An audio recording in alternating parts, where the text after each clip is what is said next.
Hi everyone, today I'm going to be filming a get ready with me video. I've had a few requests for these, so I thought I'd go ahead and do one. I am getting ready to go out to a bar tonight. Well, it's kind of a bar, kind of a club. There's a lot of dancing, but it's not like a big club. It's called Cruise and Tango. It's in the Gay Village in Toronto, which is a lot of fun. And if you're ever in town, you should definitely go there. There's drag queens, dancing, loads of fun. But yeah, I'm wearing a lot of glitter because that's what I tend to do when I'm going to a gay bar. And actually, I need your opinion on this.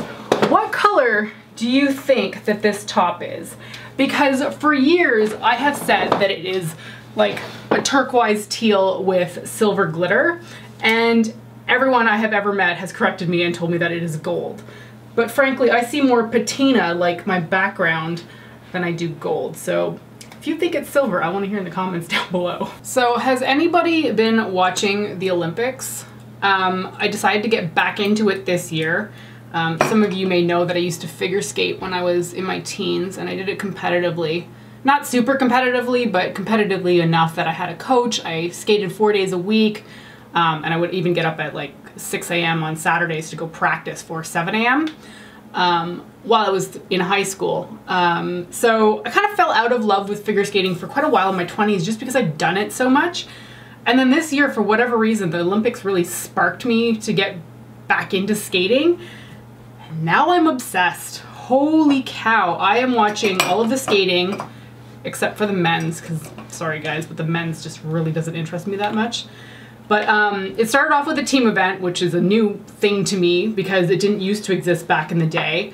And I fell in love with Tessa and Scott Moir. And I don't know where I've been for the last 8 years, but now I'm obsessed with them. So for anyone who doesn't know, they're an ice dance couple, and ice dancing to me is not exciting. It's a compulsory requirement when you are skating, and it's just not fun. It's all a lot of like routines that are set out for you. There's no jumps, there's no throws, there's nothing really that exciting. So I hated dancing, ice dance, when I was younger. But I watched those two performing in the team event last week, and I was just like immediately obsessed. I am so disheartened that they are not in a relationship. I don't even know why I care so much, but now I'm looking up all their interviews, all their past skating history, and I can't get enough of them. They are so beautiful and they skate so nicely together.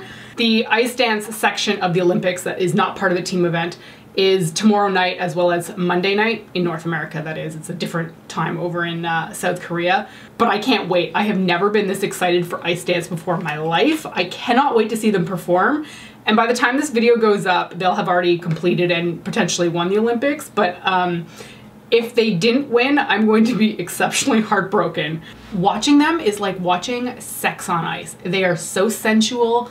They're like so into each other. And when they say they're not together, it's just like, but why though? You're so beautiful. You're so perfect.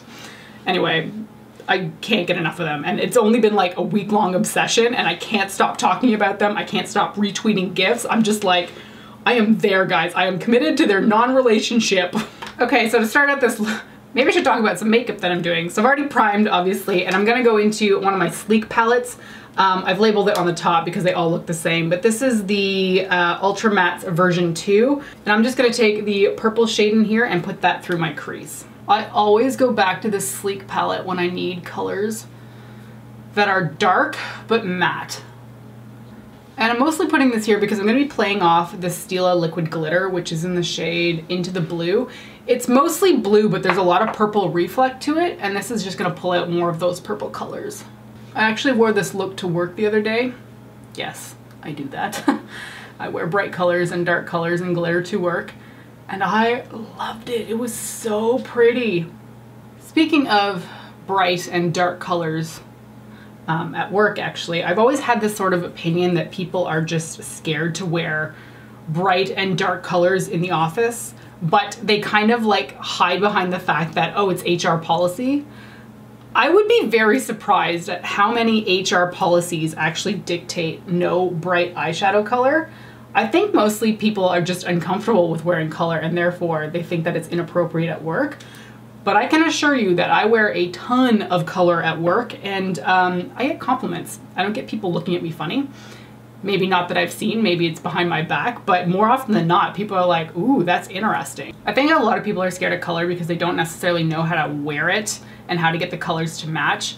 I always say, look at the color wheel, pick 2 colors that are side by side, and you can wear those together. That is the easiest way to wear color. So I've got purple on right now, and blue is beside it on the color wheel, which I'm gonna take right here, and I'm gonna put that beside it. And because they are beside each other on the color wheel, they will always blend together, and you will never have an issue putting those 2 colors on your eyes and having it look weird. You really only run into issue if you're taking colors from the opposite side of the color wheel and trying to like blend them together. I mean, it's doable, but more often than not, you end up with a muddy brown in between the 2 shades, which is not that appealing.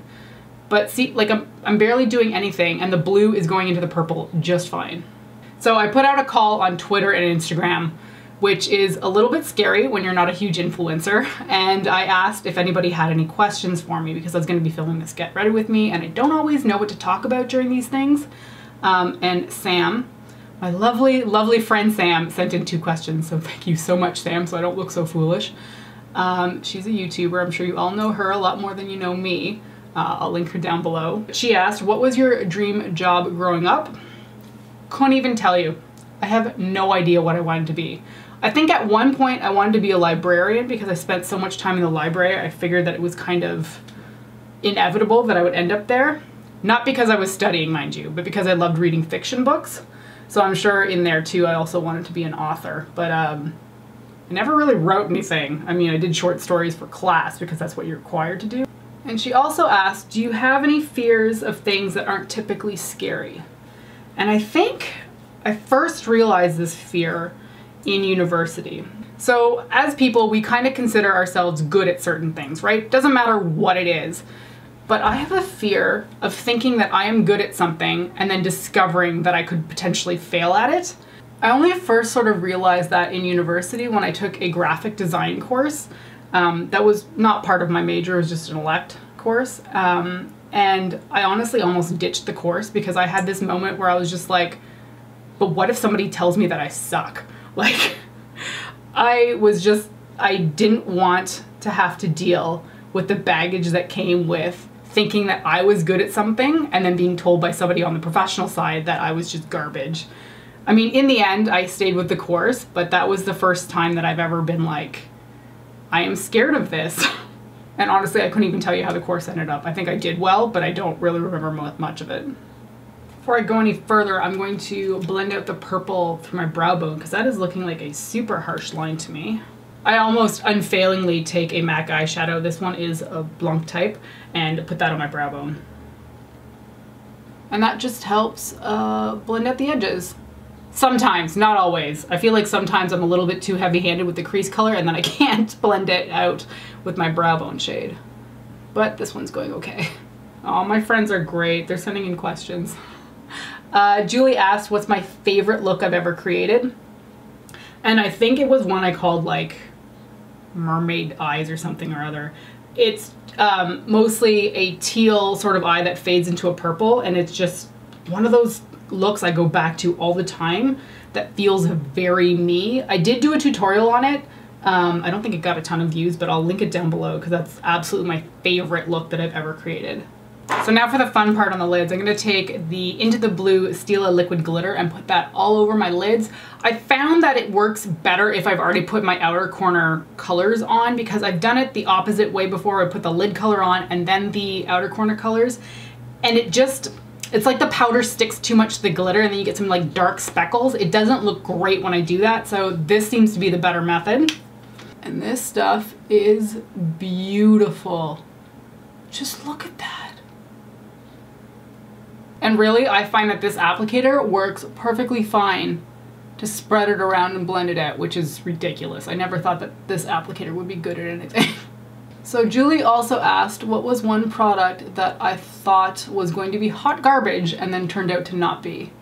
And the one that's coming to mind the most recently has to be the Too Faced White Chocolate Bar palette. I thought that thing was going to suck so bad. I mean, it just looks pale and boring, but honestly, that turned out to be quite a good palette. there are some problems with it, but I expected that to be a total train wreck.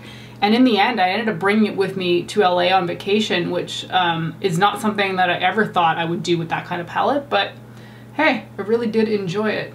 So when I get to the outer corner, I'm just trying to fade the color a little bit out. I don't want it to like cover the outer corner, but I also don't want a sharp like line where the product stops. So I just turn my brush around and sort of like fade it out a little bit. So for foundation, I'm going to be going in with the Too Faced Peach Perfect foundation. I think this is a decent color match for me right now.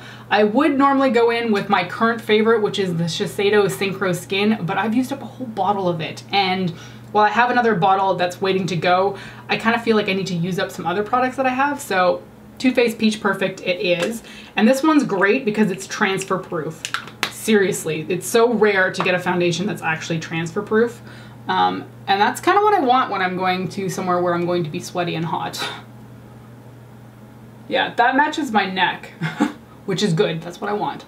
It's kind of funny about Cruise and Tango, actually. I've been going there for 16 years. It's been a really long time, and it's kind of funny to see the changeover in the age of the clientele.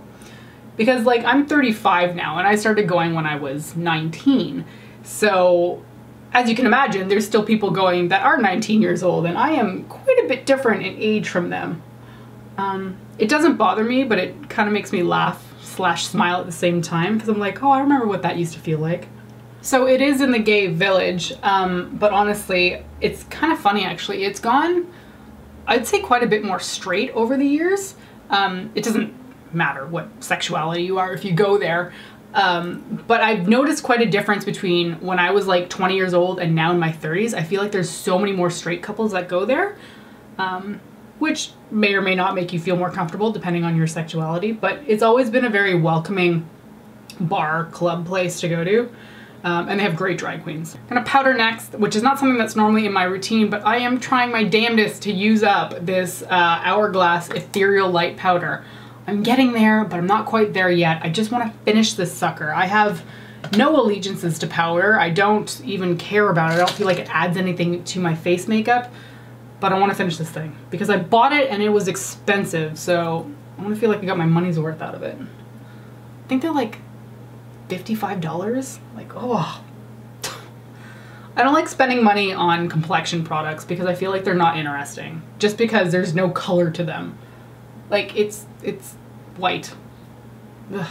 For bronzer, I'm going to be taking this one by Becca. This is Bali Sands. This is their palest shade, which works for my winter skin. So I'm going to be using that one. I think, yeah, that is the palest one.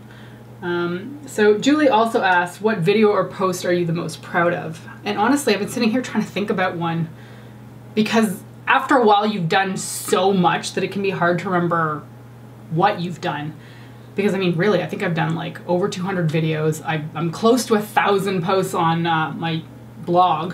So that's a lot of content to put out. But if I had to think about something that I was proud of, it was finally getting Mac PR stuff a few years ago. I don't get it anymore. But a few years ago, they sent me the Future Mac collection. And I loved the look that I did with those products, as well as the Mac Star Trek one. I feel like those gave me a chance to like kind of do something a little bit different because I feel like most people were doing like boring, bland looks with those products, but I feel like I did something that was futuristic, kind of like science fiction, and I just really liked those. I'll link those down below as well in case you want to check those out, but it gave me an opportunity to be a little bit more creative with something that I wouldn't normally seek inspiration in, so I really like those ones. Because I've used a lot of purple and sort of blue tones, I want to keep the cheeks quite cool, and I love this blush by Urban Decay. This is their Bittersweet blush and it's gorgeous. I actually wear this all the time and I really did not think that this was going to be a color that I would be attracted to, but it was kind of one of those things where I have a hole in my collection and I felt like I needed to pick up a color that was purple. So I bought it after seeing a friend's review and I just like it. Like, it's a purple blush. It's not necessarily natural looking, but I think it's beautiful regardless. Gonna keep the color theme going here, so I'm going into my Moonchild Glow Kit by Anastasia Beverly Hills. Love these.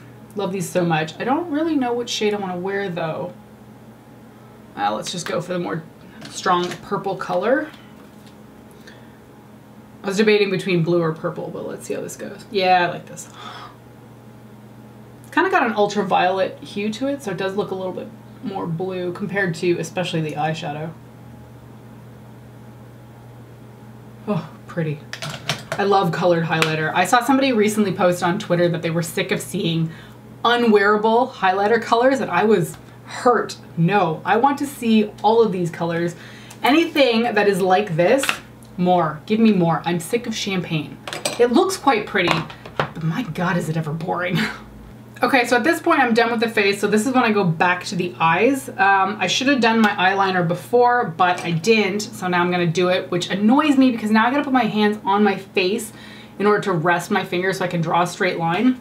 I hate doing that when I've got foundation on because I always leave marks on my face and then I have to like buff them back out. I'm using Maybelline's Hyper Sharp Wing Liner, not available anywhere in North America. I got this in Australia. So for this, I'm not actually gonna do a wing liner because I feel like the eyeshadow is impressive enough and I don't feel the need for a wing, which is rare. I usually feel like eyeshadow needs the wing in order to look impressive. But I'm just gonna do a little baby eyeliner because I'm gonna be wearing false lashes and I wanna hide the lash band. All right, liner in place. I'm gonna do the lower lash line and I'm going to take the, again, back to the sleek palette. I'm gonna be working with the purple and the blue. I'm gonna put the purple on the inner half of the lower lash line and then the blue on the outer half. For this, I always take a tissue and put it right below my eye to catch any kind of fallout. Whenever I'm doing this, I always take the paler color first, and the purple is slightly paler. Just because I'm going to be using the same brush and I don't want to have the darker color interfering with the paler one. For the inner corner of my eye, I'm going to use a little bit of glitter. And I love this one so much. This is MAC's Reflex Transparent Teal. They don't make them in these kind of containers anymore. They're the skinnier version with less product. And I'm going to be using some Too Faced glitter glue on the inner corner just to make sure that it sticks because all glitter really needs an adhesive. Otherwise it just falls everywhere. Did anybody else used to use chapstick when they were younger? Like back in the, well, I guess it would have been the 90s. I had glitter, but no way to make it stick to my face, so I would use chapstick on my eyes and then layer the glitter on top. And it actually worked out pretty well, but it definitely creased. I have loved glitter as long as, oh, I'm not sure that was the right color choice, but I love the shade so much that I really don't care what's going on anyway. It's a little, obviously it's teal, so it's more green than the blue that's on my lid, but it's so pretty, I'm not gonna deny it. I've always loved glitter, like throughout my teens, into my 20s, and now into my 30s. I don't know how people don't like it. And whenever they say that they're scared to get like glitter on themselves, I'm like, but why? You look beautiful with it on. But yeah, bringing it back to Tessa and Scott, because I'm on a first name basis with them. If you get a chance and you kind of miss the Olympics and you don't really know what I'm talking about, just go look up their performance of Roxanne during a team event during the Olympics and just try to tell me that that's not like the sexiest ice dancing you have ever seen, because it's beautiful. I'm gonna have some friends over tomorrow for it. And I can't tell you a time that I've ever been this excited for ice dance. All right, next I'm gonna put on mascara. I'm using Benefit's They're Real. Been a long time since I used this stuff. I actually just went through a sample size, but before that, it's been probably years since I used this mascara, and I forgot just how much I like it. It's got the scariest looking wand you ever did see. Like, this thing looks like a freaking torture wand, but it does work. I love how these kinds of wands pull through your lashes. I love that satisfying feeling.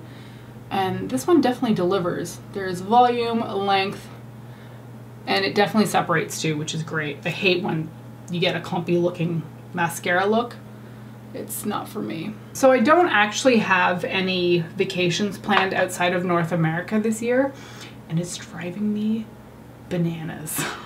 I feel very claustrophobic when I'm stuck in Canada and the US in a year. I feel like I need to explore the world. But I just don't think it's going to work out this year. I've been to the US a lot, and I will be going to the US a lot this year. I know it's only February, but I was in Wisconsin in granted the end of December, and then LA in January, and then I'm going to be going to New York at some point because I always go every year. With moving into a new condo, I guess also traveling is not as financially feasible, which is a bit of a shame because I really do like it. But we are looking at going to IMATS London next year, which wouldn't be till May 2019, but I think that would be a lot of fun. Like LA was fantastic, but I kind of want to experience like a bunch of them, and then I think London would be fun. I've been to London several times at this point and I would love to go back again, so I think that would be a lot of fun. Different experience too, because the brands are not the same at all. By the way, I'm using the Makeup Forever Aqua XL pencil on my lower lash line. I love using their colored pencils on my lower lash line because they actually stay put and the colors are beautiful. This one in particular is M92 and it's a lilac or lavender color. Well, I may not be leaving North America this year, but David is going to Iceland for FanFest. That's for EVE Online. I went 2 years ago, but he's going to go by himself this year because I think it's the last year that they're having FanFest in Reykjavik, so he wants to go and, you know, hang out with his friends. But I took a pass on it, and now I'm actually starting to regret it because, again, I'm not leaving North America and I feel kind of weird about it. So these are a pair of House of Lashes lashes, but I couldn't tell you which pair they are because they've been sitting in this container, so I have no idea. Have to point out though, they make amazing lashes and the best lash glue that I have ever tried. I've tried a whole bunch of them and none of them compare to House of Lashes lash glue. And the best thing is that you can actually buy it on Sephora. You don't have to go buy it from their website, which is fantastic for Canadians because before I was having to order and pay fees, like customs and duties and potentially shipping costs. With Sephora, I can just chuck this onto my order and not have to worry about any customs fees. I do have a lash tutorial in case you're interested in seeing on how I put my lashes on. So I'll link that down below as well. Mostly my biggest tip is that I start from the outer corner. I don't start in the middle because I find that too difficult to gauge how big my eye is. Start on the outer corner, put that down, and then lay down the inner corner. And whenever you are done putting fake lashes on, always go back over the band with some liquid liner. Even when your lash glue is clear, it still shows up. The black liner will cover right over it. Now it's time for the part I hate the most. Brows. I just, ugh. I hate doing them. I'm using an Art Deco brush with a spoolie on the end. This thing is the best for putting on brows. I'm pretty shit at putting on my own brows and this thing makes it so much easier. And I'm also using a brow pomade basically by Inglot. This is their AMC Brow Liner Gel in the shade 12. And it's funny because this one goes on so wet and it looks like it's not going to dry down, but it eventually does, which is great because no one wants wet brows. But it's a really good color match for me. It's kind of like taupe gray, which is kind of what you want as a blonde. Because if I was to do my brows the same color as my hair, it would just look like I had no brows. For lips, I'm going to keep it pretty simple. I always go back to this color whenever I'm wearing vibrant makeup, and it seems to work with absolutely everything. It's Kat Von D's Everlasting Liquid Lipstick in the shade Lovesick. Flawless shade. It seriously works with everything. Wow, cool toned. Everything cool toned on my eyes. Okay, that's the makeup look all done. Let's find out if my hair looks okay. I curled it earlier, and I don't know if it's going to look okay. I was trying to do braids and stuff and it just wasn't looking okay, so maybe I'll just wear it down, but let's find out. Yeah, that'll do. That's pretty good actually. I was just gonna end the video and then Shauna, good on you Shauna, just sent in a question about Scott and Tessa.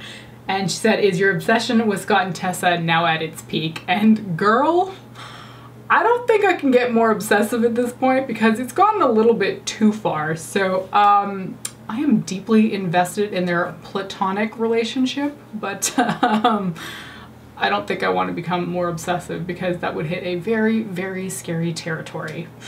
And by the way, Shauna had told me how excited she was to see them, and I was just like, whatever, it's ice dancing.